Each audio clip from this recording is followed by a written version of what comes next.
Si guardò le mani e pensò: che schifo. Sono brutte le mani di un artigiano, sono sporche di fatica, sono scheggiate di imperfezioni, sono nodose di dedizione.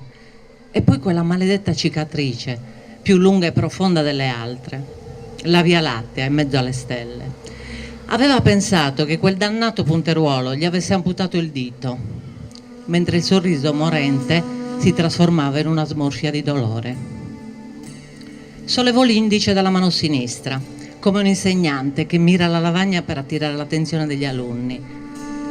Lo sguardo cercava di farsi strada tra i rivoli di sangue, ma gli occhi, amplificati dal velo di umidità che vi luccicava sopra, non riuscivano a scorgere l'origine del fiotto.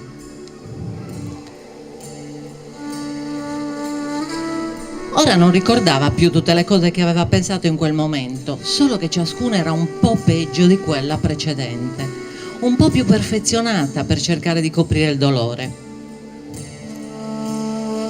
Aveva proteso la mano verso l'alto come un omaggio a Dio, e là da qualche parte, sotto quel lago porpora, ci dovevano ancora essere tutte le sue dita. Il sangue scivolava fra i tentacoli aperti di una stella di mare e lui li contò, quei tentacoli rossi e divaricati. 1, 2, 3, 4. Oh Dio sia lodato, il quinto e il pollice. C'era ancora tutto. E allora restò lì, in silenzio, a benedire il cielo, nella luce polverosa del laboratorio che gli pioveva sulla testa.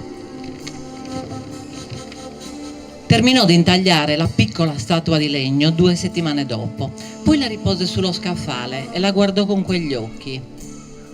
Li avete mai visti gli occhi di un artigiano quando osserva il figlio delle sue mani? Hanno quell'infantile espressione di supplica, sono gli occhi di un bambino davanti all'albero di Natale, alla vetrina di una pasticceria, una bicicletta nuova. Ma non è un prezzo un po' esagerato per una piccola statuina di legno? Disse la signora rigirandola tra le mani. Lui la guardò in silenzio. In quel momento non era rimasto niente di adulto in lui e non le rispose.